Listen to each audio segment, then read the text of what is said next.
अंतरिक्ष यात्रियों के अंतरिक्ष मिशन में जो सबसे बड़े अकस्मात होते हैं वह पृथ्वी के वातावरण में वापस लौटने के दौरान ही क्यों होते। अंतरिक्ष में गया हुआ सफल से सफल मिशन भी तब ही सफल माना जाता है जब वह पृथ्वी पर वापस लौट आए। कोई अंतरिक्ष यान या एस्ट्रोनॉट्स का स्पेस क्राफ्ट सही सलामत बच पाएगा या नहीं, इसे तय करते हैं पृथ्वी के वायुमंडल में प्रवेश करने के बाद के कुछ चंद मिनट्स।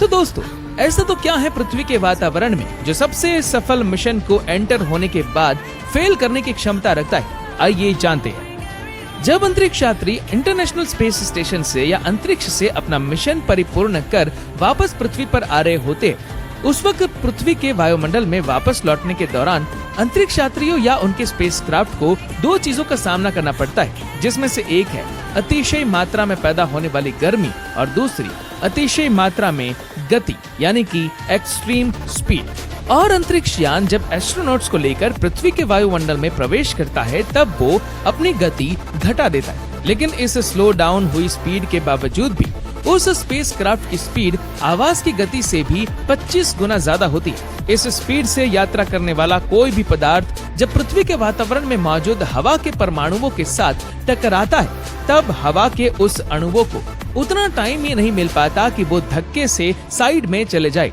इसीलिए हायर स्पीड पे आने वाला पदार्थ हवा में मौजूद अणुओं को तोड़ देता है और ऐसे एक साथ बहुत सारे हवा के अणु जब टूटते हैं तब वो आग और चमक पैदा करते हैं, जिसे प्लाज्मा कहते हैं। और इसीलिए अंतरिक्ष यात्रियों की वापसी करवाने वाले स्पेसक्राफ्ट का कैप्सूल और बाहरी आवरण ऐसे बनाया जाता है जिससे वो बाहर से भले ही भस्मीभूत हो जाए, लेकिन कैप्सूल के अंदर सब कुछ सही सलामत रख पाए।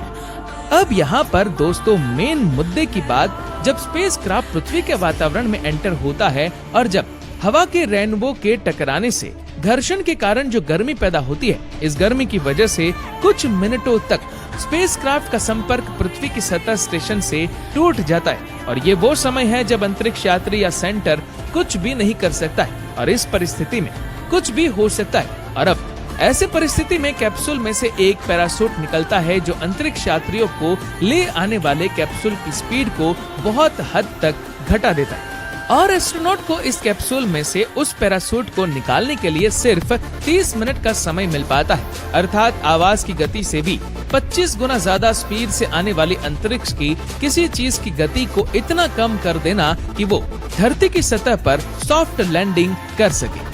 और इस सॉफ्ट लैंडिंग के दौरान पिक्चर में आता है जी फोर्स।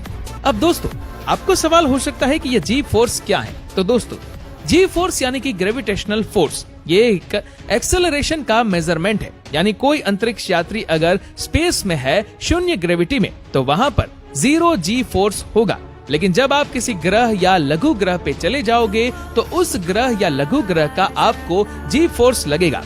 दोस्तों, 3G के जी फोर्स सहने के दौरान आंखों की रोशनी कम हो जाती है, सुनना या देखना बंद हो जाता है, पूरे शरीर में दबाव महसूस होता है और खून माथे पर चला जाता है। और इस परिस्थिति में कई अंतरिक्ष यात्री बेहोश भी हो जाते और कोमा में भी जा सकते। और अगर कैप्सूल में बैठा हुआ अंतरिक्ष यात्री बेहोश हो गया तो कैप्सूल को संभालेगा कौन? और इस परिस्थिति में उसका पतन निश्चित है। इस तरह दोस्तों, जब अंतरिक्ष यात्री अंतरिक्ष से पृथ्वी पर वापस लौटते हैं तो वो आखिरी 30 मिनट उनके लिए सबसे ज्यादा चैलेंजिंग होते और यही 30 मिनट तय करते हैं कि मिशन फेल गया या फिर सक्सेसफुल हुआ।